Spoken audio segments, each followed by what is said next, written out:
Hello, my name is Samoylenko, and this is my presentation on Pomodoro learning strategy.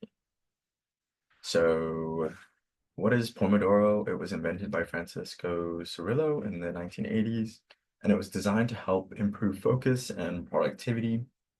In general, it just really helps work to feel more manageable. It lets you helps to get you started on tasks quickly and to avoid procrastination. Um, it's not so daunting when you can break up large tasks and large blocks of studying using a technique like this. I went into some detail about the steps, but we'll go into more detail in the next slide. So the steps of Pomodoro are you choose a task. Um, so say studying, and you would set a timer for 25 minutes. And then you would begin studying. And after the 25 minutes are up, you take a 5-minute break. And then you would just continue this for 4 repetitions. And that would be one cycle of Pomodoro.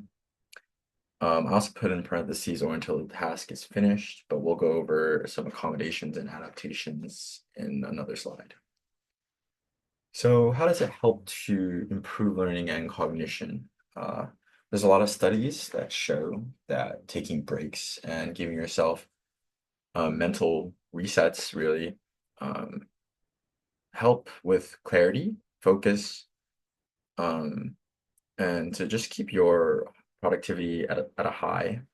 Um, it improves motivation, giving you a little break to look forward to, which is nice. I think a lot of students can get sidetracked or um, not feel as motivated to study when there's nothing to look forward to. So having a little break helps divvy that up.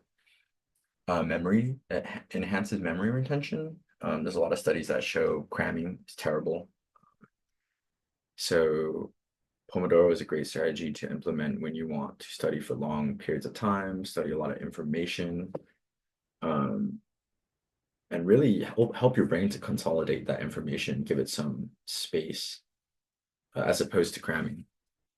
And it gives you just much better balance when you're studying and doing work. I, for one, need a lot of mental rest. And so the breaks help me to, get some water, take a walk, short walk, obviously, but it allows me to work for longer sessions, so it's just pretty useful. So how did I apply it specifically? Um, I used it for my ED, my another education class of mine. Uh, I was doing the final project rough draft, and it's a really long, bulky paper. And I like to finish my work in one session, so I did it in one session, but took a lot of time. Didn't really have any breaks. It wasn't very effective, but for the final draft, I used Pomodoro, and it was way more efficient. I finished considerably faster than I did in my other session. I got pretty distracted when I was writing the rough draft, so Pomodoro helped me stay on track. And I looked forward to the breaks to kind of get some mental reset. And really, I just kept focused the whole time, so it was pretty great. So how can we adapt Pomodoro to make it work for you? Well, for me personally, one of the strategies I would recommend, um, I like to just continue working when I find like a tempo, when I grab onto a tempo. And so if you feel necessary, you don't actually have to take all the breaks. You can skip one or two. It's not a big deal. Um, Another recommendation of mine is if, like I said before, I didn't actually use all 4 repetitions of Pomodoro, you can just cut it short, do like 3. I used those 3 when I did my final draft.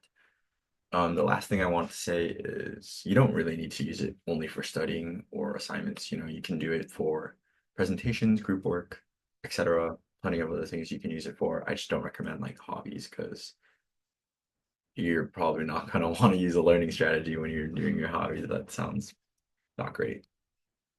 These are my references. Thank you for listening.